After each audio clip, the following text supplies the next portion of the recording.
Donc, on a vu, lorsqu'on connaît exactement notre modèle, c'est-à-dire un polynôme de degré m, comment retrouver nos paramètres W. On n'a pas vu en détail, mais en tout cas, on a énoncé l'idée qu'on doit trouver le W qui minimise l'erreur quadratique.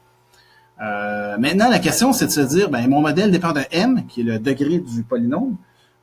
Comment faire pour trouver la bonne valeur de m? Parce qu'a priori, c'est pas connu. La seule chose qu'on connaît au départ, c'est l'ensemble d'entraînement, donc les données x ainsi que leur cible. Donc, le problème avec les hyperparamètres comme m, c'est qu'ils ne peuvent pas être estimés à l'aide d'algorithmes d'optimisation tels qu'on va les voir plus tard dans le cours, comme la descente de gradient, la méthode de Newton et autres. Comme on va le faire pour trouver les paramètres W de notre modèle. Donc, en général, ce qu'on va plutôt faire pour les hyperparamètres, c'est qu'on va essayer de les trouver entre guillemets, OK, je mets des gros guillemets, mais à la main. C'est-à-dire qu'un peu à tâtons, on va essayer différentes valeurs de m, ou de nos hyperparamètres, puis on va sélectionner le modèle qui semble le mieux performer. Donc, je vous rappelle que si on a notre modèle ici qui est un y de x, qui est un polynôme, si je me dis, j'ai plusieurs valeurs de m que je peux prendre, ok, si je prends la valeur de m égale à 0, négatif, c'est impossible, ça n'a aucun sens. Un polynôme, c'est de degré au moins 0. Donc, si on prend un polynôme de degré W0, un polynôme de degré 0, ça va me donner que mon modèle y de x retourne toujours W0, donc retourne toujours une constante, qui serait un modèle extrêmement simpliste. Ce qui serait un peu moins simpliste, ce serait de prendre un modèle de degré 1, donc ça ferait quelque chose qui serait comme ça ici, W0 plus W1 fois x, ce qui est l'équation d'une droite. Donc essentiellement, le modèle serait capable de reproduire une droite ascendante ou éventuellement une droite descendante comme ça ici. Donc, par exemple, si je veux être capable de faire une régression où, je sais pas, par exemple, je voudrais pouvoir prédire le salaire de quelqu'un en fonction de son expérience professionnelle. Donc, quelqu'un qui serait au début de sa carrière avec peu d'expérience professionnelle, peu d'années passées sur le marché du travail, aurait un plus faible salaire, alors que quelqu'un qui aurait plusieurs années d'expérience aurait vraisemblablement un salaire plus élevé. Donc, un modèle linéaire comme ça serait possiblement raisonnable pour un problème comme celui-ci. Par contre, dans bien des cas, un modèle linéaire, c'est trop simple parce que j'aurais besoin de représenter des données qui suivent une certaine courbe. Donc, je pourrais toujours dire, je vais prendre un modèle d'une complexité un peu plus élevée, donc un modèle quadratique comme ça ici. Ce modèle-là permettrait de faire quoi? De retrouver une courbe qui, comme ça ici, une courbe avec une espèce de U ou de U inversé comme ça ici. Donc, une bosse qui serait vers le bas ou une bosse vers le haut. Tout à l'heure, on a vu que la régression pour retrouver la température en degrés Celsius en fonction de la journée de l'année, ça commençait vers des valeurs très faibles au début de l'année, avec des valeurs maximum vers juin-juillet, et encore une fois des valeurs assez faibles vers la fin de l'année. Okay? Donc, un modèle comme ça ici serait probablement raisonnable. Mais évidemment, je pourrais éventuellement prendre un modèle de complexité plus élevé, donc par exemple de complexité cubique, W plus W3 fois X à la 3. Donc, à ce moment-là, je serais capable de représenter des modèles qui auraient comme ça ici 2 bosses.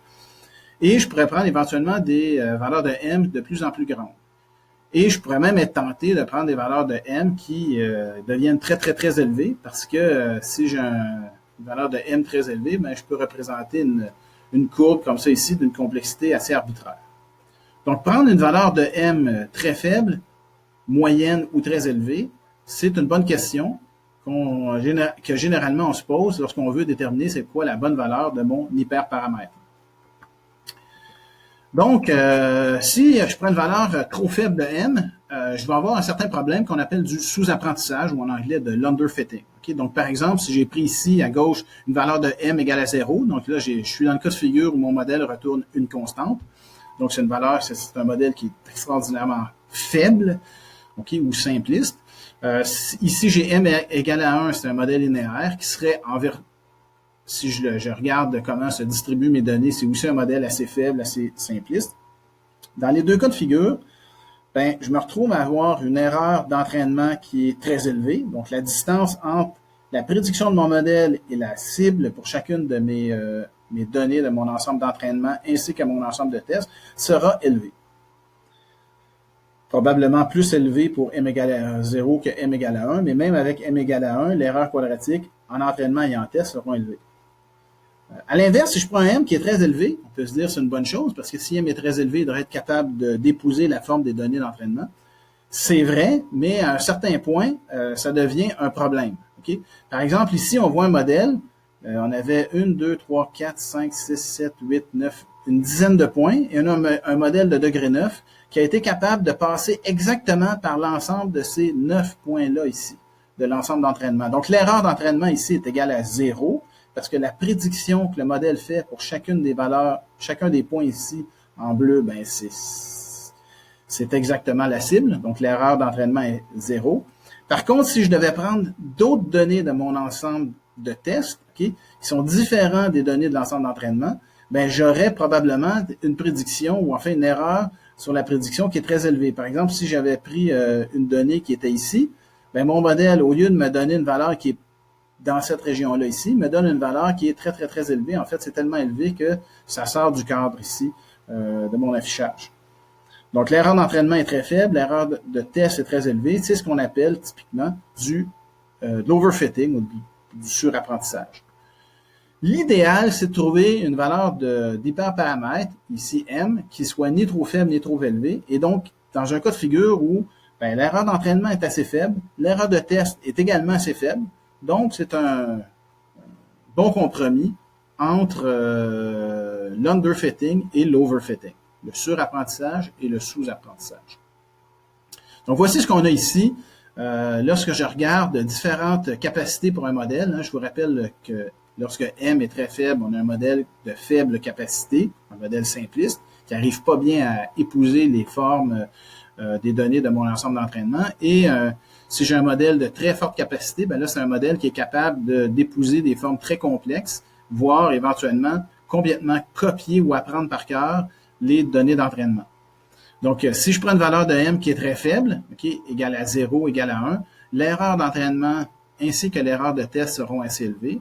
Au fur et à mesure que j'augmente la capacité du modèle, l'erreur d'entraînement et de test vont baisser. Et vous remarquez que l'erreur de test est toujours plus grande que l'erreur d'entraînement, ce qui est tout à fait normal, parce que le modèle a été entraîné à reproduire les données de test, d'entraînement. Donc, les données de test sont différentes, fait qu'il y a toujours une petite erreur de plus sur les données de test, c'est tout à fait normal. Mais éventuellement, lorsqu'on va prendre une valeur de M qui est trop élevée, ben mon modèle va apprendre par cœur, va overfitter. Donc, l'erreur sur les données d'entraînement va être 0. Par contre, l'erreur sur les données de test va exploser, va devenir très grande. Donc, une erreur d'entraînement et une erreur de test élevée, c'est synonyme de underfitting. Une erreur d'entraînement 0 et une erreur de test très élevée, c'est synonyme de overfitting. Et lorsque les deux erreurs sont relativement faibles, ben là, c'est là où on est plutôt bien situé. En passant, ERMS, c'est Root Mean Square Error. Donc, c'est l'erreur moyenne, la racine carrée de l'erreur moyenne. Donc, une chose qui est à garder en tête, et vous serez à même de le constater dans le TP1, plus on a des données dans notre ensemble d'entraînement, plus un modèle va avoir tendance à retrouver la vraie forme du modèle de nos données. Okay? Moins il va avoir tendance à overfitter. Donc, c'est une règle qui est très, très connue en technique d'apprentissage, c'est-à-dire qu'on a toujours intérêt à avoir des masses de données pour entraîner nos algorithmes. Plus on va avoir de données, plus on va pouvoir se permettre d'avoir un modèle complexe, et moins ce modèle-là va être capable d'overfitter parce que je vais avoir beaucoup de données. Donc, ici, à gauche, j'ai peu de données, j'en ai à peine 15, et j'ai pris un modèle de degré, si je me souviens bien, de degré 20, et on voit que le modèle n'est pas trop mauvais, mais quand même, il y a des espèces de courbes comme ça ici qui sont plus ou moins utiles.